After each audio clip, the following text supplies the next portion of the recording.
Assalamualaikum to Dr. Roslisa and my fellow friends. We are from where we present the Corporate Governance and Audit for Asia X Berhad.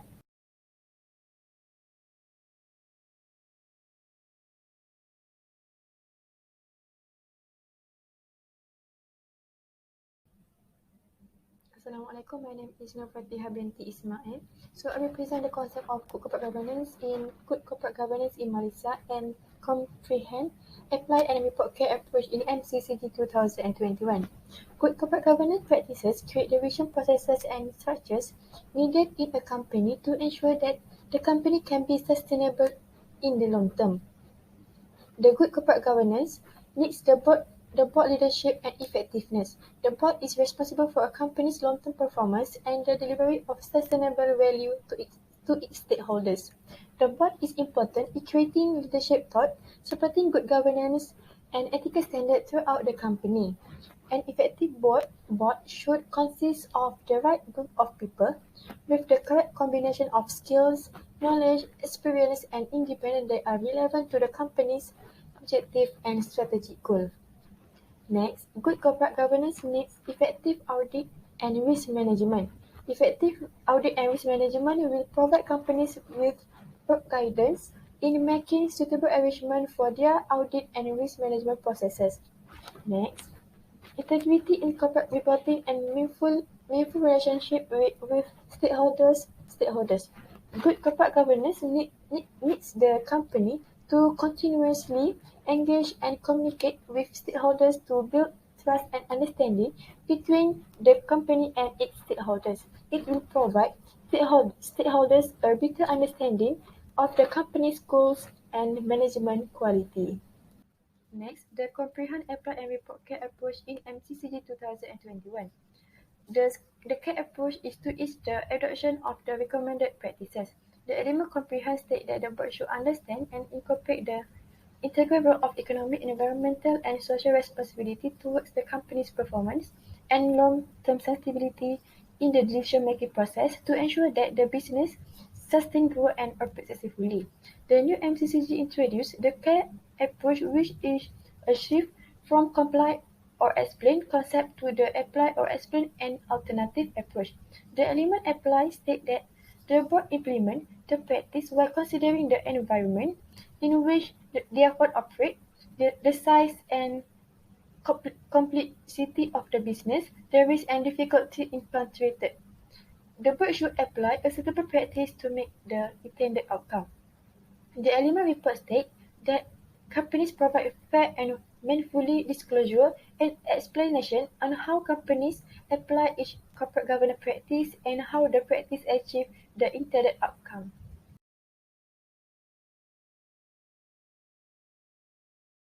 So moving on to the next part, which is the extent of board composition effectiveness. The first one is the independency. So ARC X Berhard believes that the current board structure is right and adequate due to the independence of the board is aligned with the recommendations stated in Practice 4.1 of the MCCG.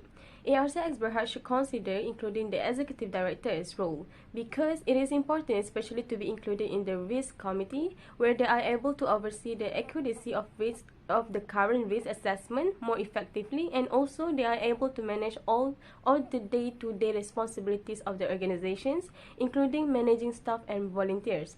The second one is diversity of the board.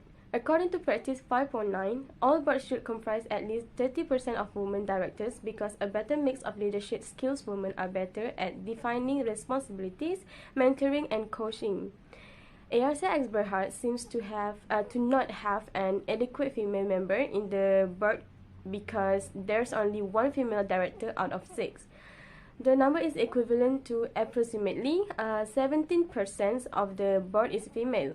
ARC X Berhard should have considered including more females in the board as not only to comply with the practice recommended by the MCCG 2021, but diversity of thought will also lead to the better decision making.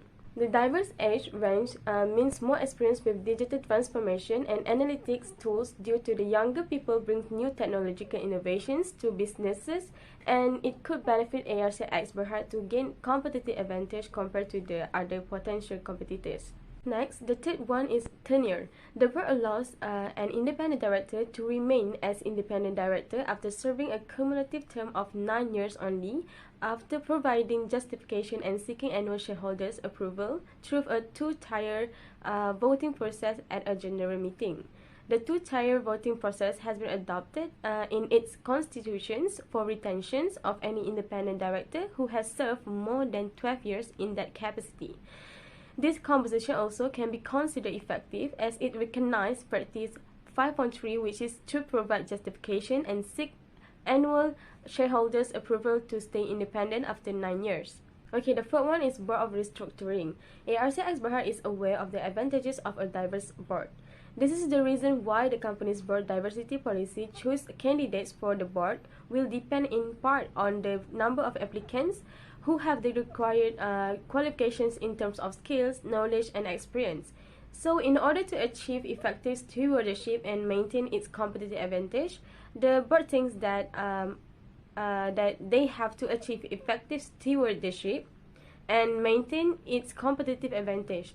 This board has complied with MCCG 2021 Practice 5.5 that appoint the board and senior management based on objective criteria, merit, and with due regard to diversity in skills, experience, age, cultural background, and also the gender. So this board composition can be considered effective as it is recognized on the MCCG 2021.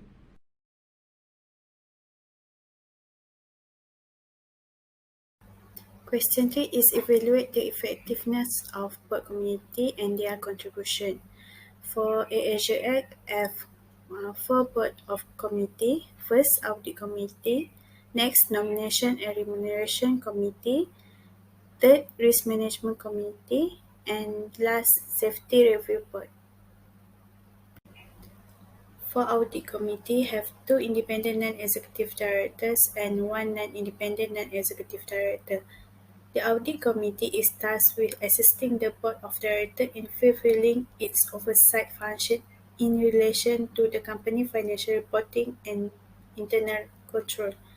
The effectiveness of the Audit Committee for AAJ Act can bring focus, transparency, and independent judgment needed to oversee the financial reporting process. Then, for Nomination and Remuneration Committee have Tan Sri Rafidah Aziz, Datuk Yusli bin Mohamed Yusof, and Datuk Famli E. This committee established to assist the board in discharging its responsibilities in determination of the remuneration and compensation of the director and senior management of AAJX. Next, Risk Management Committee have 3 non-executive directors and most of them being the independent directors. The Risk Management Committee enable the board to undertake and evaluate key areas of the risk exposure. The primary responsibilities of this committee are to oversee and recommend the enterprise risk management strategies, frameworks, and policies of the group. Lastly, Safety Review Board have 4 members, 1 senior independent, 2 non-independent, and chief executive officer. The objective or the principle of Safety Review Board of AAJX Berhad to provide oversight over the effective and efficient implementation of the company's safety policy within the overall AAJX safety management system.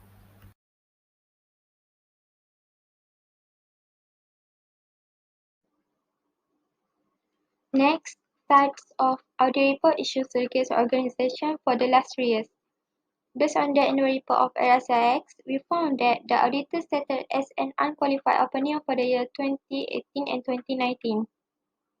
The auditors expressed the opinion that the company financial statement give a true and fair view of the financial position, financial performance, and the cash flow of the group and the company as at 31 December 2018 and 2019 according with Malaysia Financial Reporting Standard, International Financial Reporting Standard, and the requirement of the Company Act 2016 in Malaysia. They also conducted the audit in accordance with the approved standard on auditing in Malaysia and international standard on auditing. For the year 2021, the types of audit report is disclaimer of opinion. The auditor's opinion such as the following below. We do not express an opinion on the accompanying financial statement of the group and the company because the auditor do not have obtained sufficient appropriate audit evidence to form an opinion on financial statement.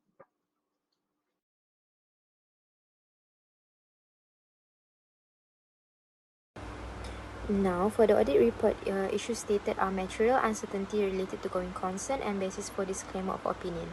AirAsia X reported net losses of RM 650.3 million and RM 682.5 million, and current liabilities were more than their current assets in 2019. This is due to the unprecedented COVID-19 epidemic, where the commercial aircraft sector will be unclear in 2020. Also, that the travel and borders control put in place by various nations have caused a sharp decline in demand for international travel. For fiscal year that ended on 30 June 2021, AirAsia X still reported net losses of RM 33.72 and 33.79 billion ringgit, with more current liabilities than current assets. In 2018, posting of managerial entries in the underlying ledgers or as a consolidation journal leave the accounting for income from scheduled flight and ancillary services open to management override, while in 2019, they tested the data reconciliation between the flight reservation system and the general ledger to corroborate the completeness of revenue, perform procedures to corroborate the occurrence of revenue. In 2018, AirAsia X operates 25 aircraft under operating leases, while 30 aircraft in 2019. The amount of restoration work that necessary and anticipated cost of overhaul, restoration, and redelivery depend on how often aircraft are used, and understand the management process for estimating aircraft maintenance under operating leases, recalculate the aircraft maintenance, and evaluate the key assumptions. In relation to unused investment allowance, capital allowances, tax losses, sales in advance, and other deductible temporary differences, AirAsia X recognized deferred tax asset in 2018 while derecognized in 2019. AirAsia X disclosed by comparing the key assumptions applied to revenue growth rate and operating cost to past actual results and supplemented by expectation of the future economic condition. This was done to the extent that it is likely that future taxable profits will be available against which these deductible temporary differences can be offset. Now, net losses on effective cash flow hedges total RM 98 million as opposed to RM 107 million in 2017, and net gains on effective cash flow hedges throughout the financial year 2019 total RM 130 million ringgit. AirAsia X engaged in a number of derivative financial instruments to control the exposure to fuel price risk.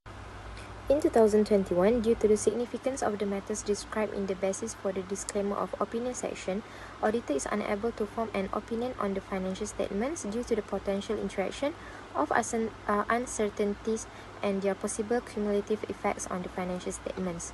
The travel and border controls put in place by various nations have caused a sharp decline in the demand for international travel, which has had an effect on the financial situation, financial performance, and cash flow of air. The last one is evaluate whether the types of audit report issues and the matters highlighted in the key audit matter sections in previous year are related to the financial difficulties that the case organization is experiencing now. For year 2018 and 2019, the audit report issues and the matter in the audit matters are now related to the financial difficulties that the organization experiences now. But the one key of audit matter in the year 2019 is related to the case. The key audit matter is recognition of deferred tax asset. During the year 2019, the management has derecognized the deferred tax asset as at reporting date due to uncertainties relating to the COVID-19 environment. This matter will be related to the financial difficulties that the company is experiencing now because the auditor evaluate the key assumptions applied in respect of revenue growth rates and operating costs by comparing them to past actual outcome supplemented by expectations of the future economic conditions. So this will be effects to the amount of tax competitions of the company in future. For the year 2021, the audit report issues and the method in the audit matter are related to the financial difficulties that the organizations experiences now. ACT and Group, classified as PN17 company who have financial distress, have reported a net loss of 33.72 billion ringgit Malaysia, and current liability exceed current assets by RM 34.21 billion and also RM 33.60 billion. Company also have a deferred payment to the creditor and also commit to breach the contract